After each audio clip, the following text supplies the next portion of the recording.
皆さんごきげんよう、上川薫です。今回取り上げる話題は日本の政治、増税政策について取り上げていきます。増税政策と聞くと基本的には多くの人々にとってそんなものはするなという声の方が圧倒的でしょう。しかし、増税政策について私が以前動画にした時は、その案だったらいいよねと賛成してくれる人が非常に多くいました。なぜならば、日本人に対する増税ではなく、海外の人たちに対する増税政策だからです。以前私が提案した増税策は、現在存在しない観光目的での入国に対する新しい税の創設、観光入国税を設けるべきだという話と、日本に対して投資するもしくは不動産を取得する際に、外国人や海外の法人などに対する固定資産の特別加算税を設けるべきだといった話をしました。どちらも日本人に対するものではありませんし、観光目的での入国というのは就労ビザ、つまり働くための入国とはまた別枠ですので、観光入国税を新たに設けることによってビジネス客が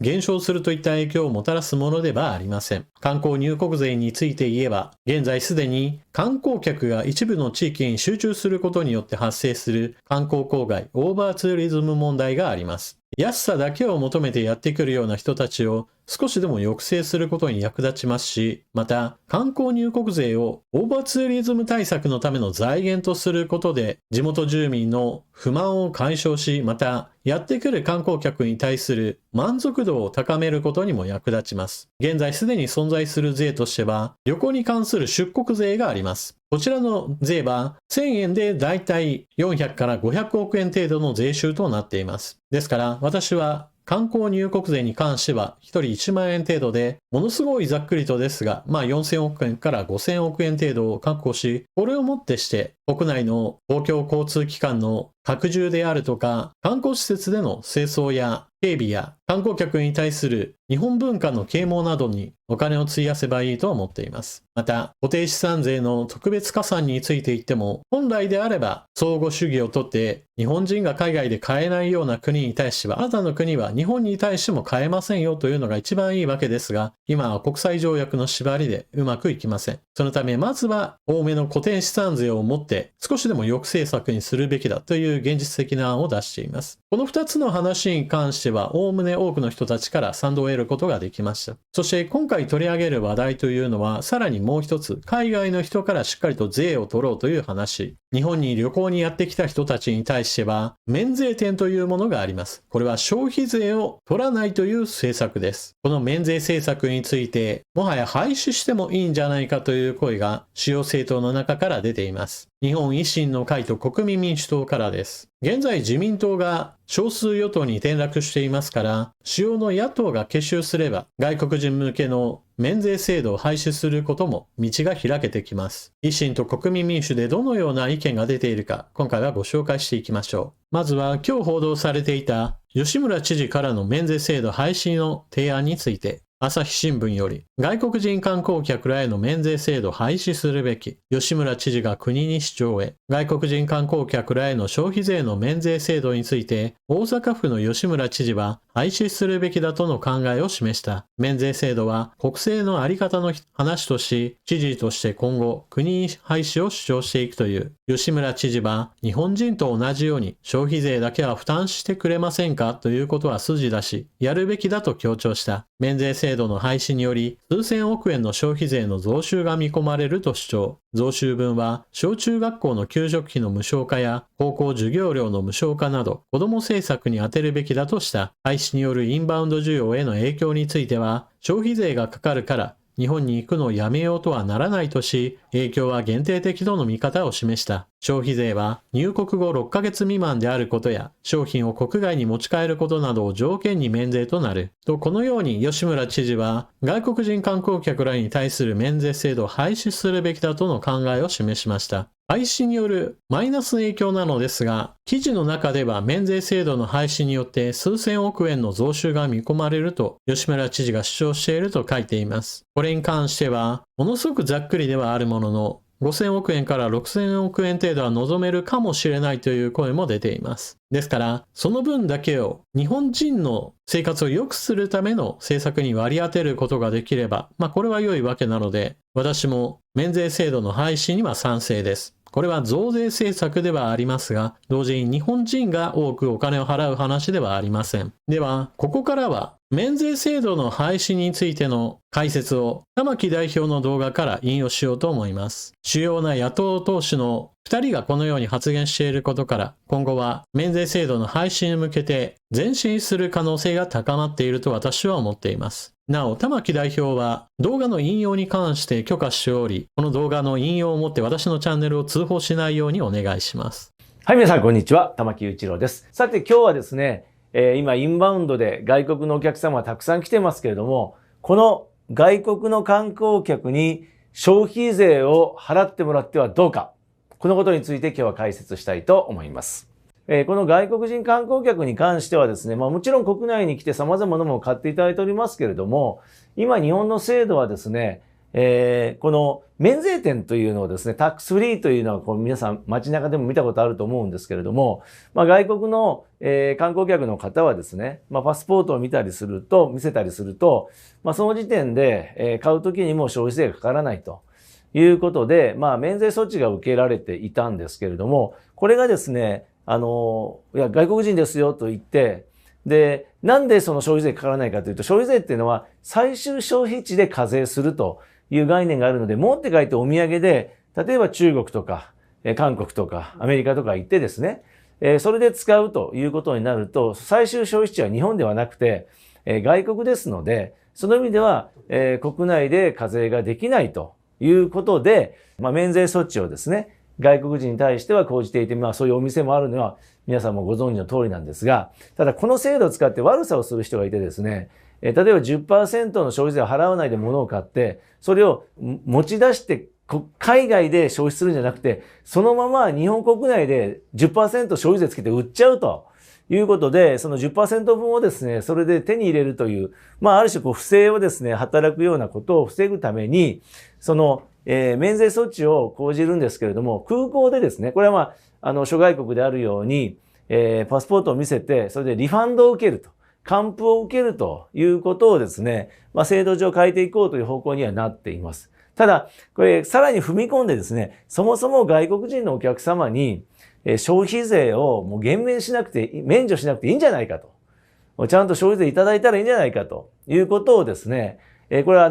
我が党にいた大塚光栄さんがですね、結構主張しておられて、で、先日も立憲民主党の大西健介議員が予算委員会でも取り上げていましたけれども、これ、古くからある議論なんですね。ただ消費税のその制度上ですね、あるいは国際的な取り決めというか、公平性、つまりその、消費税かかって、で、相手国でもですね、また消費税かかってしまうとか、二重課税の問題とかいろんなことが言われていて、理論的にも難しいと。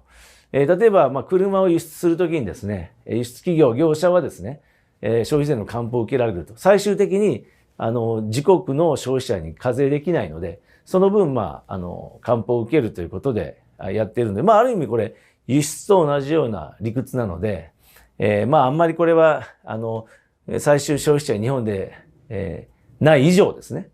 課税はできないんではないかということで言われてたんですが、私もそう思ってたんですけど、ちょっと改めて各国の制度をですね、ちょっと調べてみました。一部チャット GPT さんに助けてもらったんで正確じゃないかもしれませんけれども、まずカナダはですね、かつて観光客に対する還付制度があったんですが、2007年に廃止して今はないということ。で、アメリカはご存知の通り、全米をまたぐですね、フェデラルレベルでの消費税とか付加価値税ないんですけれども、各州ごとにいわゆる消費税、付加価値税のようなものがあって、そのうちですね、基本的には、テキサス州とルイジアナ州以外にはですね、観光客向けの還付制度などはないということになってますし、ブラジルもないと。で、インドもないんですが、ビジネス向けにはですね、あるということになってます。各国実はいろいろなので、私はね、これ、確かにですね、この消費税についての基礎的な考え方はあるんですけども、これ制度の作り方なんで、国が決めればそうすればいいので、消費税は外国の方にも払っていただく、観光客にも払っていただくということでどうかなと。で、どれぐらいじゃあ税収が増えるかというと、今、2030年ではインバウンド15兆円、6000万人の目標、今3700万人とか、800万人とかそれぐらいになってますけども、仮に15兆円国内消費が起こった場合ですね、このうち実は6割は宿泊飲食なんで、これはもうまさに国内で消費しますから、ここからは追加でですね、消費税取ることは難しいんですけれども、いわゆるお土産とかですね、なんかいろいろなもの買って戻る。それ以外に4割の部分ですね。だから15兆円の4割で言うと6兆円。そこに10% 分で言うと、ざっと計算すると6000億円ぐらいですね。今から比べて増収になるんじゃないかなと。結構大きな額なので、これはね、払ってもらってもいいんじゃないかという議論はね、一回やってはどうか。で、いずれにしても、諸外国も様々ですので、諸外国の事例も踏まえてですね、廃止も含めて、この外国人に対する、外国人観光客に対する消費税の免税あるいは還付制度と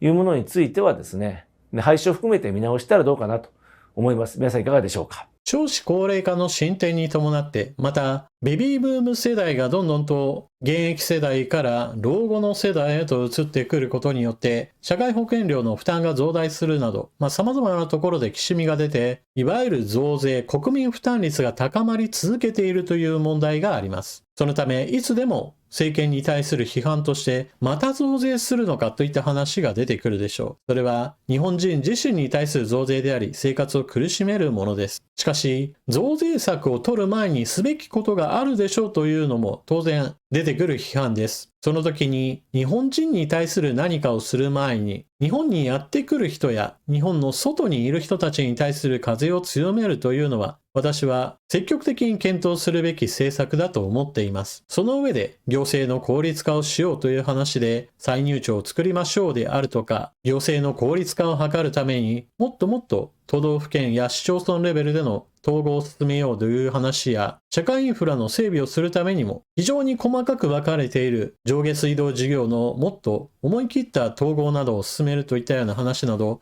やるべき話というのはどんどんと出てくるわけです。しかし、そういった何かを大きく変えることにはものすごい抵抗もありますし、なかなか意見がまとまらないものです。今回のような、まずは海外の人たちから税金を納めていただこうという話は、少なくとも日本人ではそれほど大きな反対が出ないと思います。この旅行客に対する増税政策を取ることによって、そのお金が日本人自身の増税を少しでも遠ざけ、日本人の生活を良くするために役立つというのであれば、私は前に進めるべき話ではないかと思っています。ちなみに今回は玉木代表の動画を引用しましたが、これからちょっと動画の作り方も変えていこうと思っているので、動画を引用して OK だというようなところに関しては、ちょこちょこ使わせてもらおうと思います。というわけで、動画の冒頭で話した、今はない観光入国税を新設して1万円程度取れば、税収5000億円程度取れるんじゃないかといった話や、今回の消費税の免税制度を廃止すれば、5000億円程度みたいな話で考えていけば、訪日観光客や海外の法人からの税収アップを図る政策をあれこれやっていけば、1兆円以上は財源を確保することができるんじゃないかなという話ができるわけで、多くの人が賛同できる増税策といったものもあるんですよという話でした。皆さんは今回の話どのように思われたでしょうか。ぜひともコメントしていってください。それでは動画最後までご視聴いただきありがとうございました。チャンネル登録していない方はぜひともこの機会にチャンネル登録よろしくお願いします。それでは次の動画でまたお目にかかりましょう。またね。